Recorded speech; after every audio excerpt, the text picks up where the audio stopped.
I've never been the biggest fan of 3D platformers. I think the first and last one that I beat was Super Mario Sunshine way back in the day on the GameCube. I'm not sure why, but they always end up losing my attention for one reason or another. Hell, I've tried to beat Super Mario Odyssey probably like 3 different times with absolutely zero success. It Takes Two, however, changed my outlook on what a 3D platformer could be. I never thought that maybe all I needed to make this genre worth it for me was find a partner.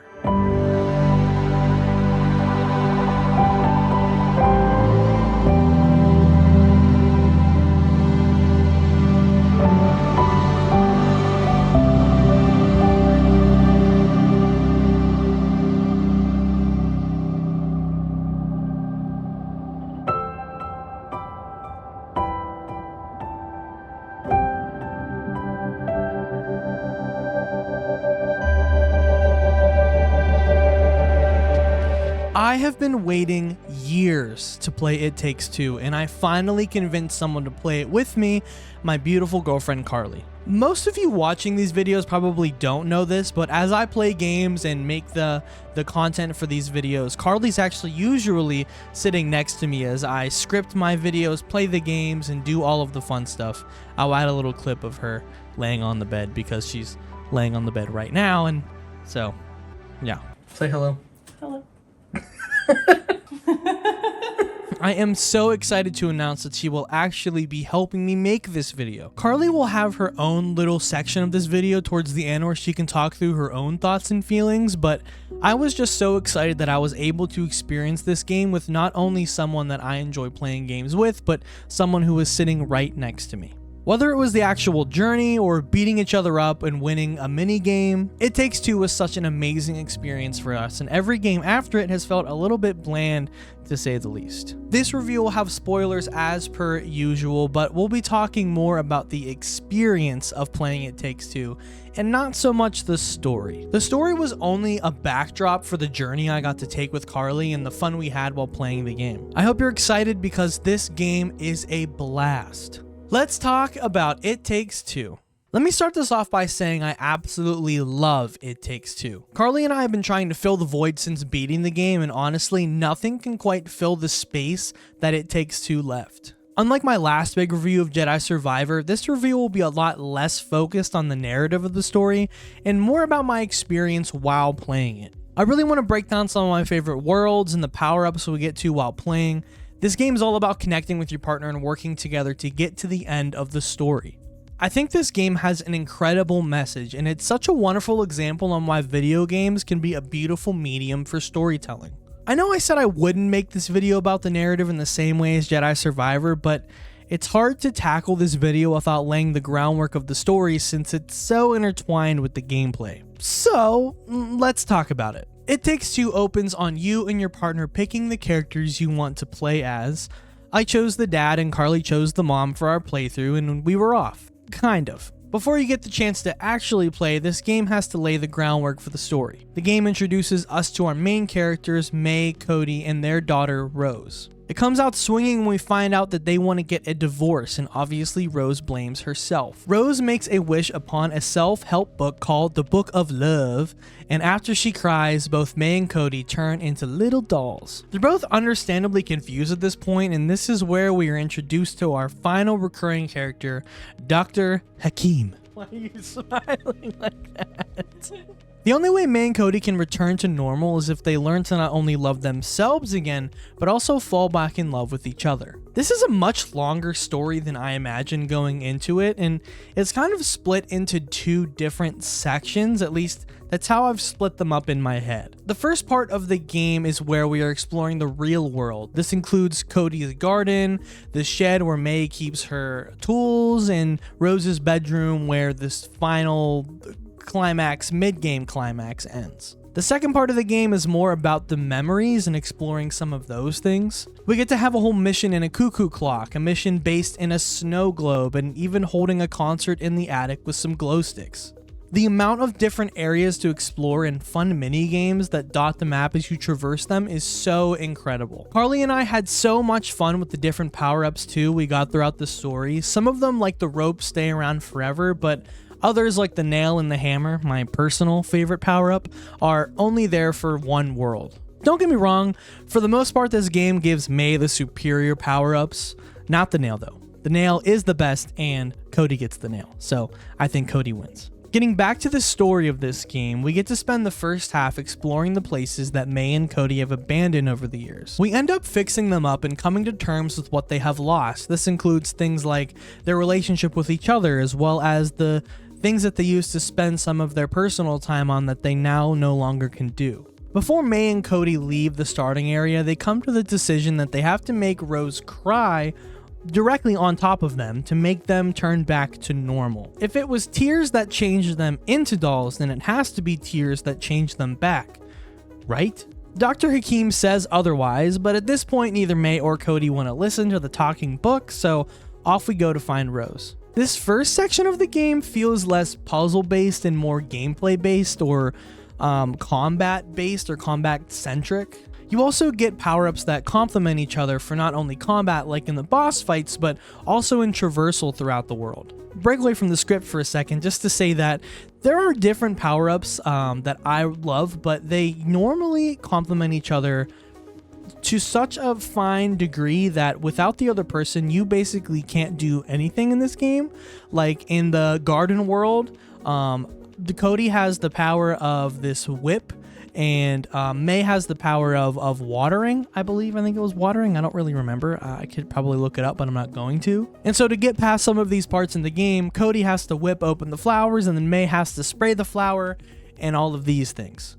There's also different times where Cody goes into a pot, May flowers the pot or waters the pot, and then Cody comes out with a different power-up. There's a cactus minigun and a couple other ones that are pretty fun, but without one person or the other, then you wouldn't be able to get through these levels, so you have to be working together on such a fine degree, and it's so fun to try and traverse the different puzzles that this game throws at you together as a group. The game slowly prepares you for the final sections of this game by leading you slowly through different puzzles and different combat sections so that you're ready for the final areas. So rolling back to the beginning, May and Cody go from the shed to their big tree in the backyard to the garden, and then end up in Rose's room where they have to go to space, as well as the kingdom that Cody helped Rose build. This game has no shortage of interesting set pieces, and you'll find yourself yelling at your partner more than a few times, either out of frustration or anger, especially when you do something to sabotage them. I say sabotage them because there were more than a couple times whenever I pulled the nail out while Carly was jumping.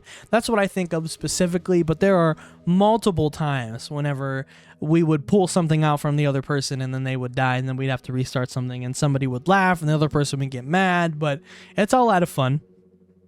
Right, Carly? I think my favorite part about these games are the mini games that are scattered across the map that you can play. Later on in the game, they have a chessboard where you can play real games of chess, as well as an arena where you can have snowball fights in. Carly never beat me in that game, but she won't admit it. Leading into the second half of the story though, May and Cody come to the disturbing realization that they need to get Rose to cry, and the only way to get her to do that is to destroy her favorite stuffed animal, Cutie the elephant.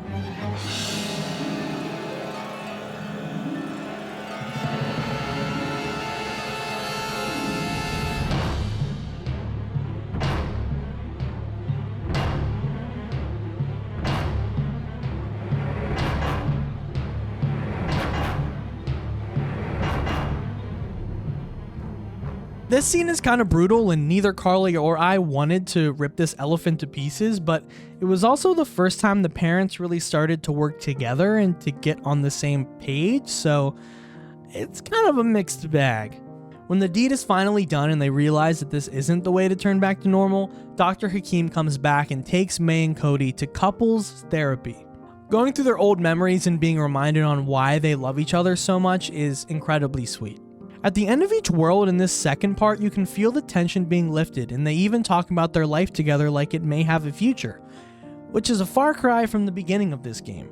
But overall, I love this part of the game as much as the first part. After beating it, it just feels like it's a little bit more drawn out than it needs to be. After coming to terms with how they can fix their relationship and revisiting all the old memories, Cody helps May break out of her shell and sing a wonderful song. They kiss after this and find Rose trying to get on a bus as she thinks if she leaves, they won't fight anymore. I also sat here and waited to see how long Carly would let me not kiss May in the game, and it wasn't as long as I thought it was going to be, but it was still funny. This is an amazing ending to this story, and I don't think I could have asked for anything more heartfelt. May and Cody have truly mended their relationship, and as long as they keep up the work and keep trying, everything will be okay. I want to talk a bit more about the gameplay, but I don't think this section of the video is going to be all that long, but we'll see though. The movement or the platforming of this game is actually incredible. Now, I'm kind of breaking the fourth wall here because I did play this game a long time ago now, but currently Carly and I are playing through Kingdom Hearts, and let me just tell you, Kingdom Hearts 1 might have some of the worst platforming I've ever done in my entire life, and thinking back on the platforming that we did in It Takes Two makes me wish I was playing that game again. As I mentioned earlier, I'm not the biggest fan of 3D platformers and actively don't play them because they end up getting boring for me after a while. Maybe one day I'll be able to play Odyssey and Sackboy, but who knows when. The thing that makes this game fun for me is that it offers minigames with your partner that let you take a break from the gameplay and challenge them to something that feels a little bit different. The minigames range from rhythm games, racing toward cars, a snowball fight, whack-a-mole, and straight up a full game of chess that you can play in the height of the story. This game doesn't shy away from letting you take a detour for as long as you want to while your partner screams and says they'll beat you next time. I will say I think I prefer the first half of the game where everything feels more grounded in realism around the house, but overall, the art style and the dialogue is so fun and a joy to look at the entire time you're playing it. This game is nothing but perfection when it comes to working together with the person you're playing with, and I am so excited to hop back in one day and hunt for the minigames that Carly and I missed. I now want to give my girlfriend Carly the microphone and let her talk through how she feels about the game, so without further ado, I would like to introduce my wonderful girlfriend to the stage, Carly. Okay, I'm being forced to leave, so I will go now. Tell me whenever you're ready. Oh no! I made Tanner leave the room because I get nervous and camera shy, and I don't want him to be in here whenever I talk because it makes me more nervous. And I'm afraid that he can hear me. I really enjoyed playing a co-op game with Tanner, especially one where we got to work together as a team. It was kind of like a bonding experience, I guess, in a sense. I think it brought us closer together, and I definitely made him upset a lot whenever I died in the game, but it was a lot of fun. I thought that the artwork in the game was really nice and it was pretty. My favorite world was the garden world in the game. I am a big fan of nature, and that's pretty much what the whole level was, so I thought it was nice. I think my second favorite world was probably the snow one. The snow one was a lot of fun. Speaking of fun, the mini games were also a lot of fun. I really liked the snowball one. We didn't find all of the mini games, so I think it would be fun to go back and find them all and play them all. I wasn't really that good at them, and it made me mad that I lost a lot, but it was fine. My least favorite mini game was the shuffleboard one, and I didn't like that because I didn't win at it a lot and I wasn't that good at it, so I kept making Tanner replay it with me until I won, which never happened. I would say my favorite power-up was the hammer and the nail power-up. Are you up here? Oh man, now I'm out of my flow. My favorite power-up was the hammer and the nail power-up. I thought it was a lot of fun to just go around and hit things with the hammer. Tanner thought that it would be funny to take the nails out before I was able to get to them sometimes, and I would fall. So I would get him back and I would smash him with the hammer, and it was a lot of fun. Spoiler alert, I got sad whenever we had to destroy the elephant. I'm like 90% sure that I cried, but I don't remember. Either way, it was really sad, but I think this game is a lot of fun and I would definitely recommend it. What are your thoughts? I just burped into the microphone. I think like most videos on this channel, I want to try to have my own little section where I can speak off script and chat about how I feel about this game. I promise I won't talk for too long, or at least I'll try not to. I don't even really know what I want to say off script for this video because I think I nailed everything that I really wanted to talk to on script. Not only is this game a 3D platformer that I really enjoyed, and each world felt so different with the different power-ups that you have to do, the different ways that you traverse the world, the different just the way that the levels are designed and the way that they look is all so different with all the different areas that once you finish the next part of the story, you're wanting to keep playing because it changes it up so much. It reminds me of the worlds in Super Mario Odyssey where you do different, and that's kind of why I want to go back and play that game one day, but I think It Takes Two just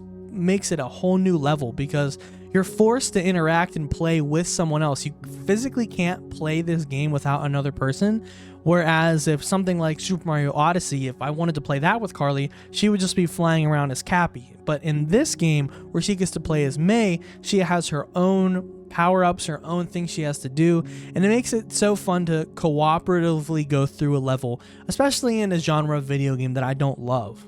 I plan on doing a little intro to this video that hopefully I created, where it was me talking through my journey through games and how they've always been a co-op journey for me. But just in case for some reason I didn't make that, I kind of want to reiterate it here. Co-op gaming, or specifically couch co-op gaming, is just something that I fell in love with very quickly as a child. The first game system I ever played was the Super Nintendo that my dad gave me. And we played things like Super Mario World, the Ken Griffey Jr. baseball games, NBA Jam. And there are so many other games on top of that we played. And that moved into the GameCube, where I played things like the NHL games, the Madden games. I remember with playing Budokai and not having a memory card and fighting the same Saiyan Saga fights over and over and over again. Couch co-op is something that has, over the last few years, with the widespread of online connectivity, has kind of gone by the wayside. So it's been really nice that we get to see a resurgence of these games that are specifically co-op, and you're able to play them split screen with whoever you want to in your own house. Not only that, but specifically with It Takes Two, if you do buy the game, they offer a version of the game, so if the person you're playing with owns it, you can download the free version just so that you can access it and play with them. You don't even have to actually own the game if the person that wants to play with you has bought it already. I really appreciate them just making an effort to bring couch co-op or co-op games back in general, especially since I grew up in an era where multiplayer games or playing with your friends was such a big deal, and it was so fun to go over to your friend's house and play something like Mario Kart or Mario Party, or play back and forth with Mario, or split screen Call of Duty or Medal of Honor. I mean, the list goes on and on and on, but just playing games with your friends on the couch is something that I'll never forget, and I'm glad that we're seeing a resurgence of those games come back. So now that I rambled a little bit too much, let's go back to the script, because I think it's time. It Takes Two is absolutely the best co-op game that you can find on the market. If you're looking for an incredible journey to experience alongside a friend or someone special in your life, this is a great game to choose. I was hoping this game would change my thoughts on 3D platformers as a whole, and while it didn't necessarily do that, it opened my eyes to the fun I could have while playing a game with someone else. I recommend that if you haven't played this yet, go find someone and give it a chance, and you won't regret it. I just want to thank you so much for watching this video. If you did enjoy yourself, make sure you hit the sub button and make sure you're liking this video. It goes a long way in making these show up in other people's boxes, and lets other people know that this content is worth watching. So thank you for all the support that you've shown on this channel thus far. If you're excited to see Carly, hit the like button. I have a fun video planned. Had her play all my favorite games, so we got to figure out how I'm going to make that into a video, but we are working on it. The next video that'll come out will most likely be the games I played in March alongside a Pokemon Legends Arceus review, so I've got a couple things planned down the road as well, so if you're excited for that, make sure you hit the sub button, and that's pretty much it. So I hope you have a wonderful rest of your day. Enjoy yourself. I hope you enjoy this video. Again, please like and subscribe. Bye.